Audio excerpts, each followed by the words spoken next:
Thank you very much, ladies and gentlemen.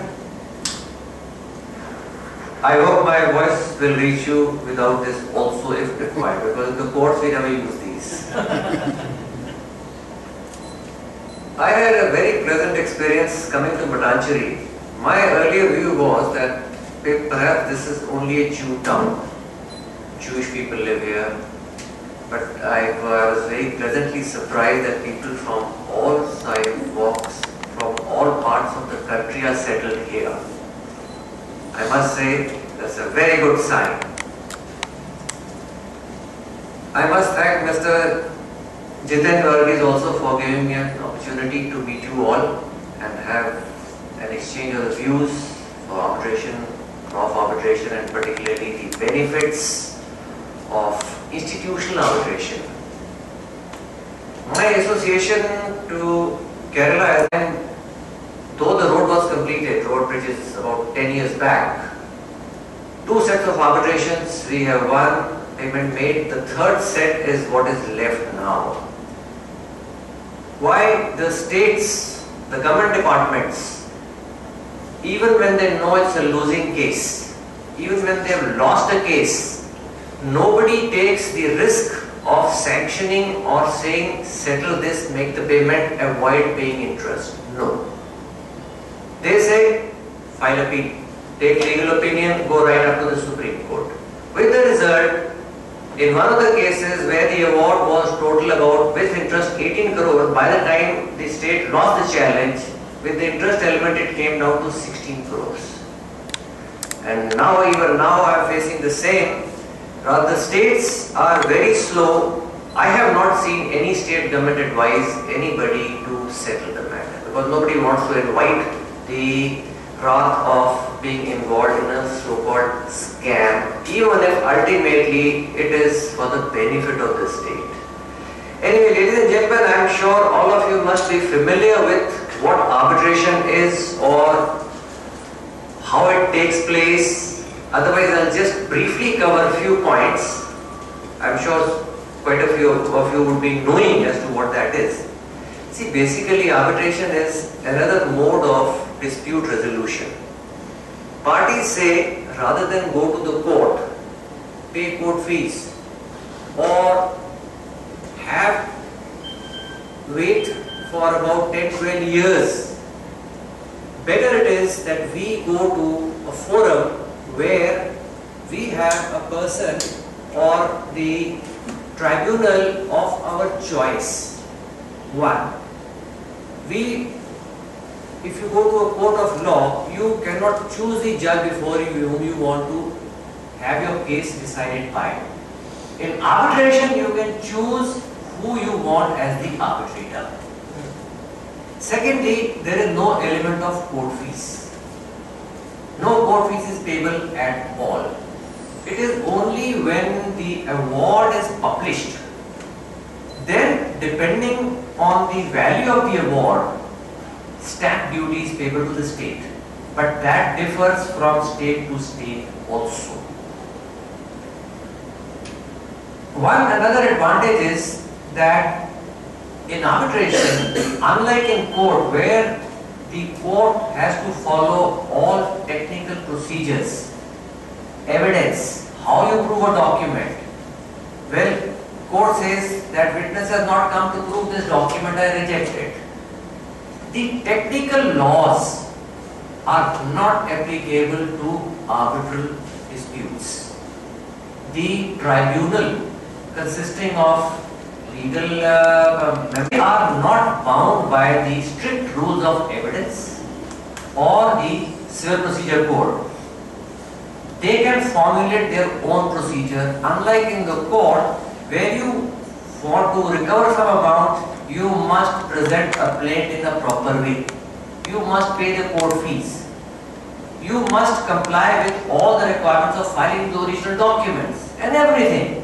And if you miss out the deadline, you might lose the right to challenge. Like for example in a suit, if you do not file a written statement within 30 days, then extendable by a few days, the law says your right to file the written statement is lost and decree can be passed. Not so in arbitration. I have seen cases where the states or the government corporations have taken time up to 1 year for filing their defense, their reply or the opposition or counter statement without any effect. Of course, we've been insisting for costs, but that is separate. At least their right to defend is not foreclosed. What happens is that once you have an institutional arbitration, you can have arbitration clause in a contract.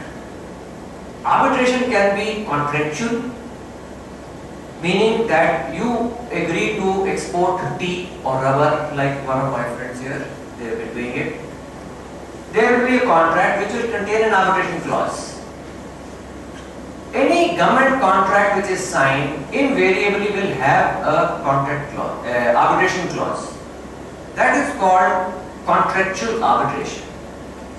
Then there is non-contractual arbitration. Two people are trading among themselves without any contract. Suddenly a dispute arises. They say, rather than go to the court, why not we now agree to refer the matter to an agreed arbitrator? So that is a non-contractual arbitration also can come into existence. Few things we must keep in mind, that not every kind of dispute is arbitrable. Any offense committed under the Indian Penal Code, two parties cannot agree. If somebody kills somebody and his family members say, okay, we agree for an arbitration, we'll go losses, sorry. This is a separate act. You have committed an offense. You cannot go for arbitration. Supposing you want to wind up a company. Companies Act is a separate statute.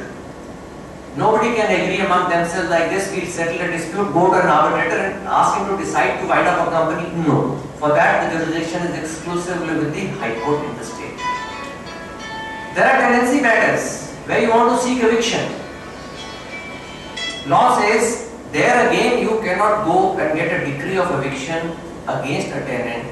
Why? Because for that the Rent Control Act is supreme. So, like Arbitration and Conciliation Act, which is a special act, those acts are also special acts, and any dispute under those kind of acts cannot be referred to arbitration. All other kinds can be referred to arbitration. Now, the most important aspect in any arbitration is, or any contract, is the wording of the arbitration clause. There are two kinds of arbitrations. Domestic arbitrations, that is within the people, both the parties are Indians or resident in India. That is domestic arbitration. For that, if the parties do not agree for appointment of an arbitrator, the jurisdiction is with the High Court concerned in the state. Then there is international commercial arbitration. International commercial arbitration is where one of the contracting parties is a foreign party or a foreign national or a company registered in any country other than India. In that, if there is any dispute as to who will be the arbitrator, the jurisdiction for appointment is only with the Supreme Court. What we normally experience the problem is, in all government arbitrations, there are three arbitrators. One to be appointed by the client, one to be appointed by the government body or the government of the state, and third, there are different variations. Third, to be appointed by the two chosen arbitrators. Other is third to be appointed by, let's say, Indian Road Congress or Indian Chamber of Commerce or the like. In an arbitration with three, normally you will see the tendency is that whenever a party appoints an arbitrator, he obviously expects that the arbitrator will be sympathetic towards them. A businessman appoints the arbitrator, he expects him to be sympathetic. B, other party appoints the arbitrator, he expects him to be sympathetic. Both of them appoint the presiding arbitrator. So at the end of the day, the matter basically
Central laws was formulated by the United Nations, and most of the countries have adopted that.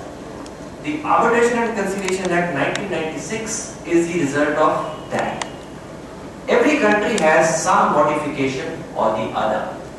And now, even if it is a foreign award or an Indian award obtained in a foreign country, straight away this will be applicable. So you don't have to go through the rigmarole of a second round of litigation, which earlier one had to go through it. I find a lot of people here are exporters. I do not know if you have had this occasion to have an arbitration clause.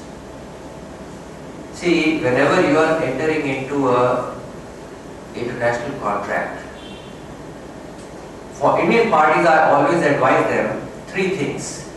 One, agree to be bound by the Indian law.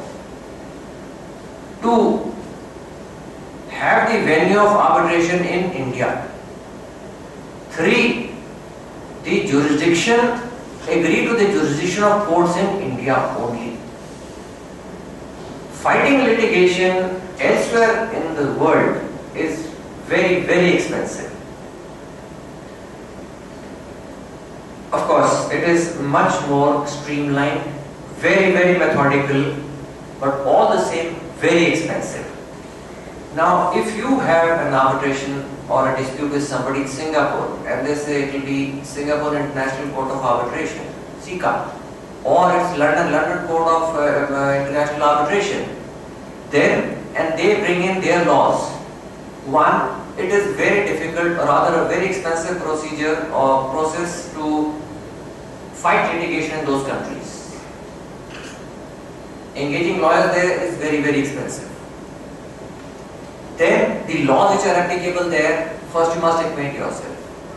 So as far as possible, any contract you will enter into, in that clause make sure that the laws applicable will be Indian, the venue will be India, and the jurisdiction of courts will be India. Let those people come and litigate. Why should you rush there?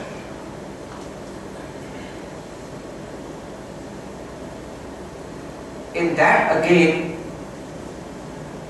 if you agree to an institutional arbitration, you can agree to one, you can agree to three.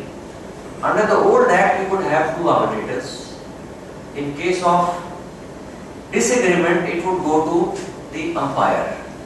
Now that has been done away with. Now you can have only one or three or five. It has to be an odd number, not an even number. But in your arbitrations, if you can agree to a sole arbitrator, like I said, and an institutional arbitrator, that is always going to be beneficial for the people here. Because in our country, there are a lot of litigation in arbitration, a lot of big claims, but not as big claims as you might find what people have in Europe or other countries, where straight away the claims run into millions and millions of dollars. You might have read about this case, Concordia, that ship which just tilted. They have tried to settle it out of court, and about 14,000 euros per person is being paid straight away, besides all the expense, everything. So you can imagine 4,000 passengers being paid straight away. Sorry, you had to suffer this nonsense. They all got saved, fine. 14,000 euros plus expenses. Let's say 3,000 euros per person, so 70,000 euros into 4,000. And the paper said that in the event these people were to take them to court, particular people have died, this company may be bound up. So the courts in those countries are used to awarding very high compensations. And similarly in awards also, they will award very high costs. In the courts here, a case is allowed after 10 years, the court says subject to cost, the assessing officer assesses them 20,000 rupees, 50,000 rupees. In London, I had an occasion to do one arbitration in the London Court of International Arbitration. There, my client was from Visakhapatnam, an exporter. The importing party was a British party. They had already agreed to London Court of International Arbitration and the rules of that. So they asked us, and everything was by email. They said, would you like arbitrator from UK? We said no, neutral country. So an arbitrator from Amsterdam was appointed. Entire proceedings were concluded in the sense before we met in London. Parties had exchanged their claim and counterclaims. They had disclosed what evidence they were going to be leading. We had disclosed, both the parties had disclosed what judgments they be citing. The meeting was held on one day only, with proper program sent to all the parties. Cross-examination of the witness over. In the afternoon, arguments heard, matter concluded. The arbitrator charged £20,000. So one sitting which was £20,000. Of course, it was concluded. And the institution there is very, very efficient. There are two court reporters. They are sitting there, and whatever is argued, they are typing at super fast speed. And at the end of the day, after we concluded, we reached home, 90 pages which were recorded were emailed to everybody. So that efficiency is there, yes, but it comes in a very expensive package, I will say. And of course, that institution is such that they have very good systems. I am sure we can have those systems here also. There, whoever goes there, they already have the bookings, they will give you a card. Now that card will permit you to open the door of the lift and go to your room. A room is allocated to each party. Party A, this room, party B, that room. In that room, they will have the phone, the snacks, and you visit your clients. Whenever you are not appearing in arguing, you come and sit there, lunch will be served, tea, coffee will be served, so that you have total privacy, you can discuss, and evening you back up. We can have the same thing here also. All we need is 2 or 3 arbitration rooms to begin with. If you can have that, people will be more than happy that every facility is being given here. Rather than go looking for a steno somewhere, somebody else somewhere else. Have that arrangement here. You have good halls here. Have 2 arbitration halls or 1 arbitration hall to begin with. With these facilities which you offer, have specialized people.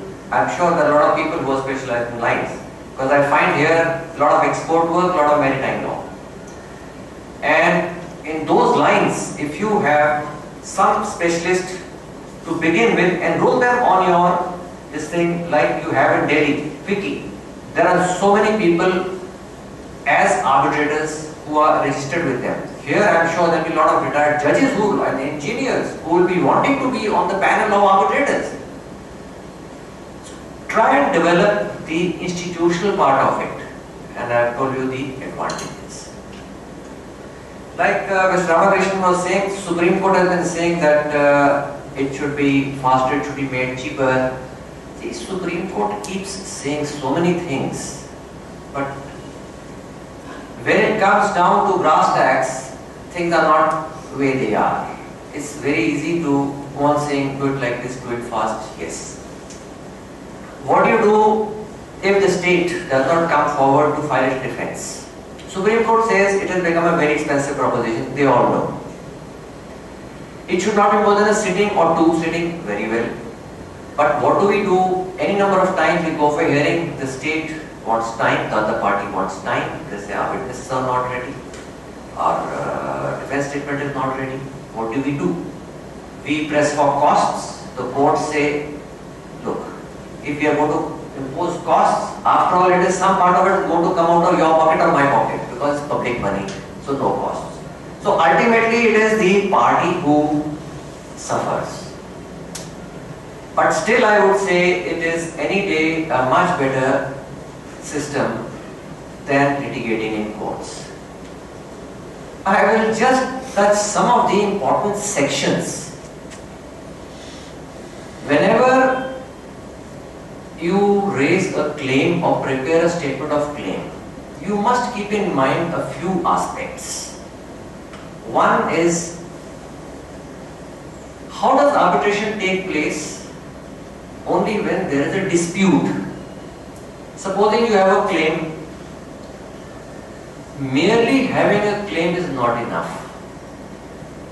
You have a claim, you raise the claim. Other party refutes or does not act.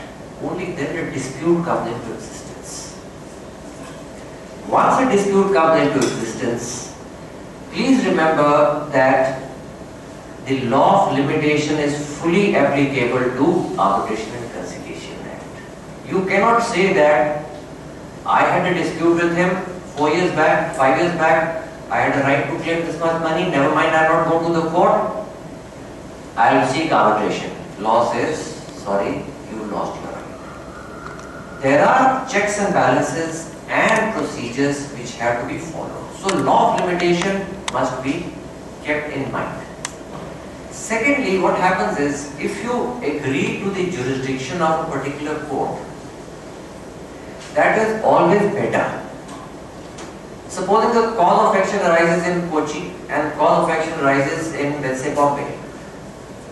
Parties agree it will be Kochi alone. Then Kochi alone will have jurisdiction. Supposing you say Kochi or Bombay, you don't say that. And part of the cause of action arises in Bombay. And the Bombay party files an application under any of the sections. It could be for injunction, it could be for appointment. The law says once that action is taken, then that court alone will have jurisdiction to the exclusion of all other courts.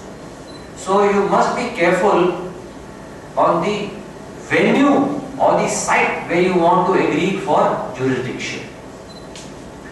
I had a similar case where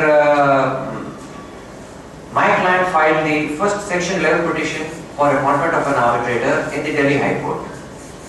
Part of cause of action had arisen in Bihar, part of it had arisen in Delhi.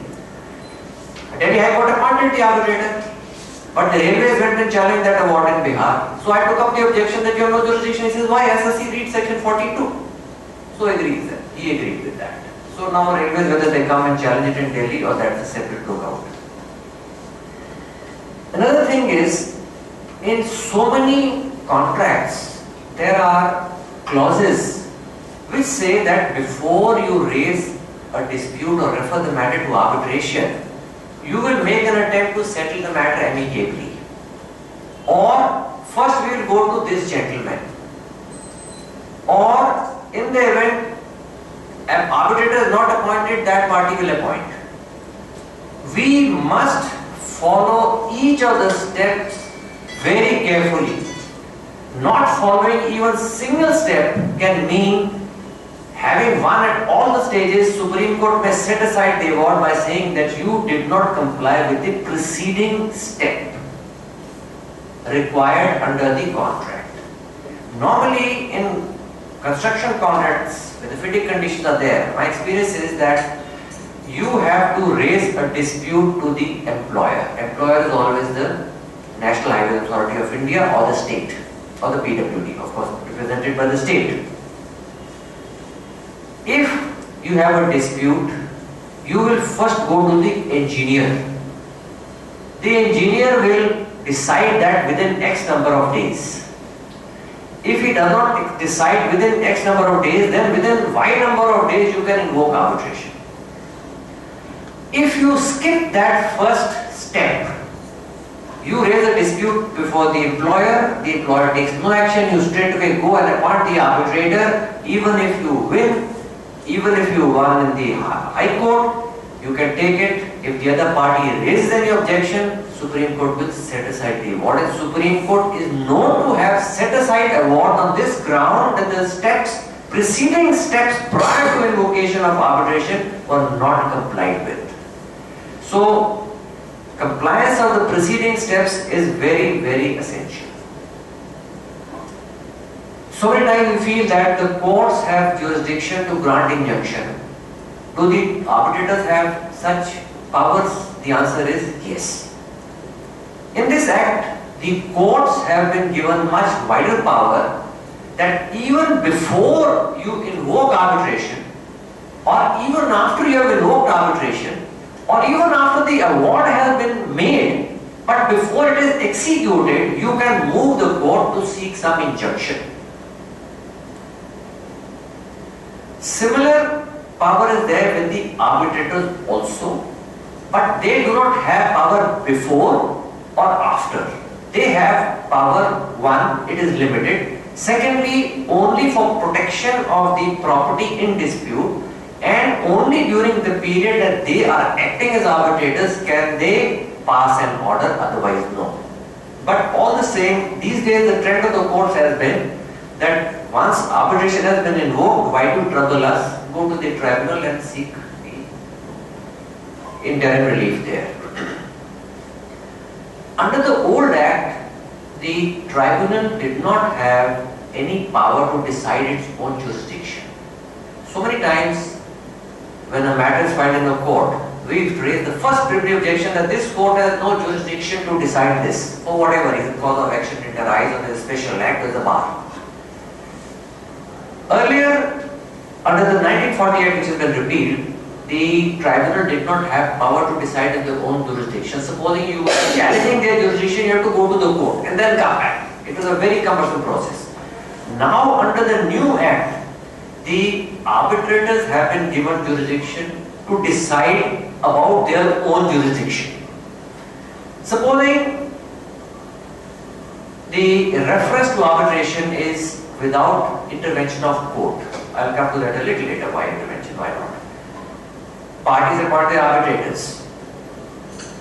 Even if you have appointed your arbitrator, the law says you can still object to his jurisdiction on any ground, that this is not a valid arbitration clause. Number two, you are not possessed with the requisite qualification required to be of the arbitrator in the contract, or this claim is time barred. You can raise that objection there itself. There are two methods of appointments of arbitrators. One is when the parties agree, straight away it is appointed. In lot of government contracts, the parties have no choice. They have to sign on the dotted line. The arbitrator is their person. If the government fails to appoint, then you can move the court. But court also normally appoints or gives them an opportunity to appoint. In other contracts, if a party fails to appoint or fails to agree on appointment of an arbitrator, and the party moves the High Court under section 11, then the High Court can appoint a totally independent person also. When you file, or when a party files a petition under section 11, you have a right to raise all the objections, rather threefold. One, that this court has no jurisdiction. Let us assume the contract was entered into Delhi, the work was executed in Bombay, and a petition for appointment is filed in Kochi. If the other party, if neither party raises this objection, the court may well appoint that arbitrator. But you have every right to raise the objection that no part of the cause of action has arisen here. This court has no jurisdiction. One. Secondly, there is no arbitration clause at all. And thirdly, the claims on the face of it are stale, hopelessly barred by limitation. Any other aspect on merits will not be gone into by the court while appointing an arbitrator. That is for the tribunal to decide. So if you people encounter any such situation, make sure that you raise these objections if required. So many times what happens that arbitrators are appointed without intervention of court. Again, you have a right to raise these objections before the arbitral tribunal. Supposing there was the party who sought or who appointed the arbitrator and you concurred did not comply with the preceding step.